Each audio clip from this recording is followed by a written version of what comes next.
मराठा आरक्षण की मांग को लेकर महाराष्ट्र में एक बार फिर बवाल मचा हुआ है।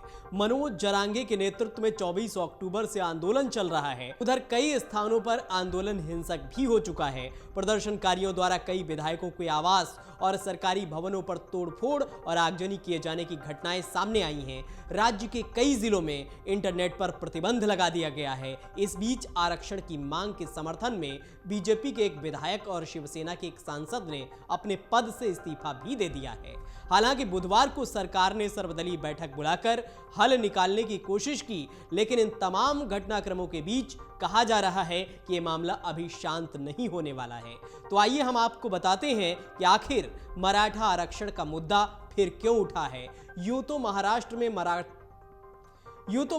में मराठा समुदाय के लिए आरक्षण की मांग दशकों पुरानी है, लेकिन इस साल अगस्त में यह मुद्दा दोबारा चर्चा में आ गया। दरअसल मराठा नेता मनोज जरांगे के नेतृत्व में लोगों ने 29 अगस्त से जालना जिले में मराठा समुदाय के लिए आरक्षण की मांग को लेकर भूख हड़ताल शुरू की थी। इसके साथ ही जरांगे ने मराठा समुदाय के लिए कुणबी जाति प्रमाण पत्र की मांग भी उठाई। आंदोलन की अगुवाई करने वाले मनोज जरांगे पाटिल मूलतः बीड जिले के रहने वाले हैं। सामाजिक कार्यकर्ता के रूप में पहचाने जाने वाले जरांगे शिवबा नामक संगठन के संस्थापक हैं। 29 अगस्त को शुरू हुआ आंदोलन जालना में पुलिस लाठीचार्ज के बाद हिंसक हो गया।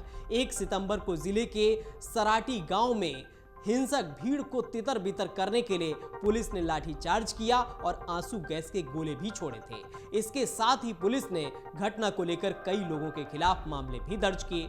पुलिस की कार्रवाई के चलते राज्य की एकनाथ शिंदे सरकार भी बैकफुट पर आ गई। खुद राज्य के डिप्टी सीएम देवेंद्र फडणवीस ने प्रदर्शनकारियों से माफी मांगी और कहा कि सरकार को पुलिस द्वारा बल प्रयोग किए जाने पर खेद है।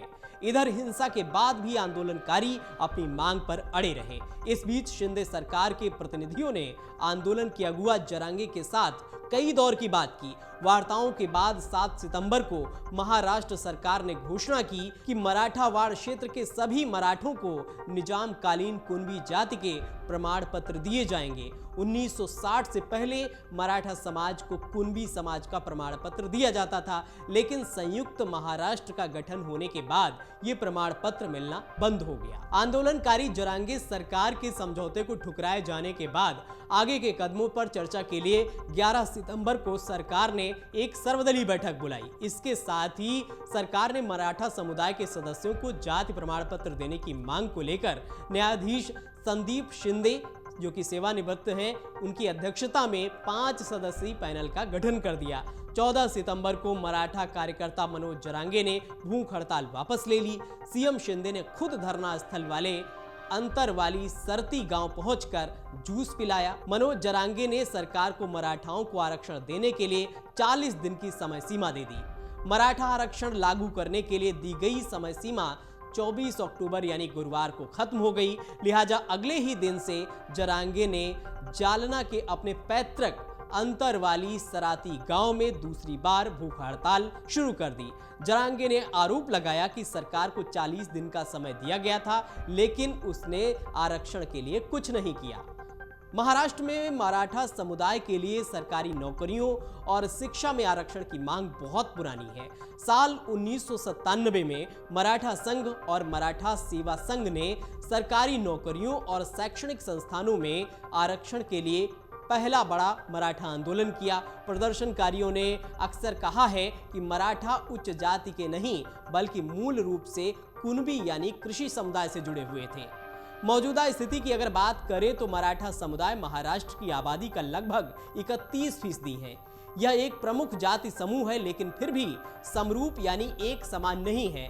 इसमें पूर्व सामंती, अभिजात वर्ग और शासकों के साथ साथ सबसे ज्यादा वंचित किसान शामिल हैं।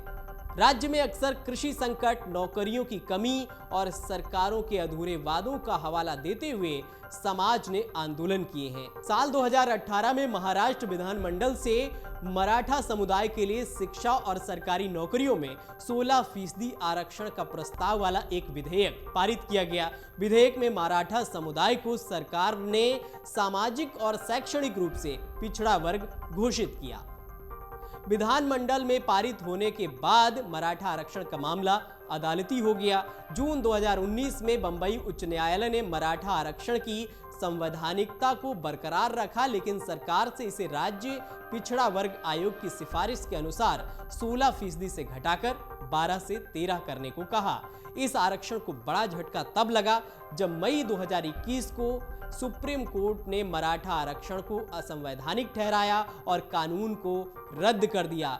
अदालत ने माना कि मराठा आरक्षण 50% सीलिंग का उल्लंघन कर दिया गया था।